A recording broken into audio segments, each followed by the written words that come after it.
Ladies and gentlemen, welcome back to Driven Wyld. Today we are talking about Dasher app gets a facelift. So recently, DoorDash came out with an article called "The New DoorDash Dasher app makes dashing easier than ever." And while I would normally go deeper down into the article and read everything individually, the reality is that it's basically just an aesthetic change for the most part. But I did want to go over a couple of things about this new facelift so that way you guys are in the know of what's going on. So with that said, we are going over some of the changes that have taken place on the Dasher app according to this article, what they're saying about it versus how it actually is, and everything in between. But before we do that, let's go over a quick disclaimer. The content of this video does not contain and is never intended to be legal, business, financial, tax, or health advice of any kind. This video is for entertainment purposes only. It is advised that you conduct your own research and consult qualified professionals before applying anything you find online. I also want to be clear that everything that we're going to be going over is very market to market and case by case, and what applies to me in my market may not apply to you. So with that said, let's get started. Home screen updates. So the home screen has gotten an overall change from separate menus on the bottom bar to a new map setup, a real-time earnings button at the top, an earn by time button, which is in the shape of an hourglass, the dash now and schedule buttons being right next to each other on the bottom, and a new inbox icon that keeps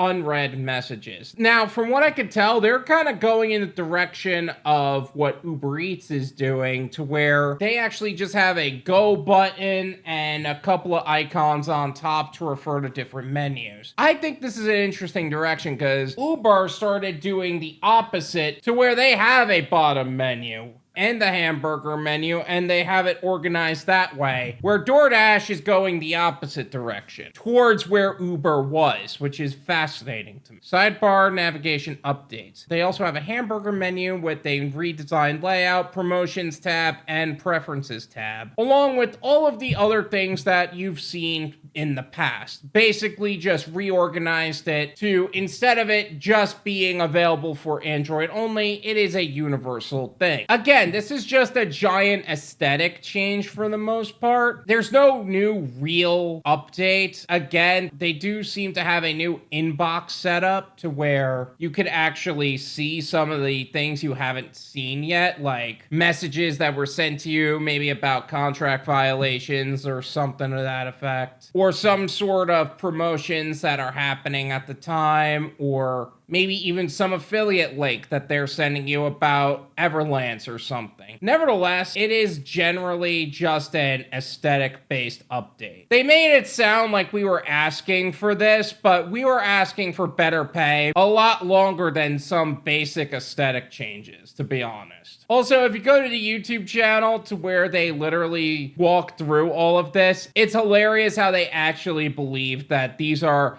the updates ye asked for. We didn't ask for this. Regardless, let me know what you guys think. Have you seen the new DoorDash Dasher app setup? Have you received that update yet? I do think that there is a level of necessity that comes from this. One of the things I'm doing for myself and my website is actually reorganizing some of the things that have already been there for a while, and making sure it is ready for certain things to be taking place, such as blogs, certain landing pages, and overall offerings to my gig community, as well as services to other businesses, so that way they can help gig workers as well. DoorDash is doing something similar, but they're just doing it to their own app, and I do believe how you package things matter. Another thing I'm reorganizing is my YouTube channel itself, separating the Gone Wyld clips into its own channel and putting all of the Gone Wyld clips onto that channel as opposed to just on Driven Wyld. If you guys haven't subscribed to the Gone Wyld live clips and podcast, make sure you go check that out. Another way I'm reorganizing my business is actually putting the full live streams as well as some clips that can't actually be posted on YouTube for various reasons, and other exclusive content and benefits onto a Patreon channel, to where you guys can access all of the benefits of scaling your business. For those who are more entrepreneurial and want to scale their business or access some of the benefits and exclusive clips you can only find on Patreon. If any of that sounds good to you, make sure you check all of those out. DrivenWyld.com, the Gone Wild Clips and Podcast YouTube channel, and the Driven Wyld Patreon. All of that is going to be in the description. Feel free to check all of that out. Thank you so much for watching. I really appreciate it. As always, make sure to hit the like button, subscribe if you're new, and I'll see you guys next time.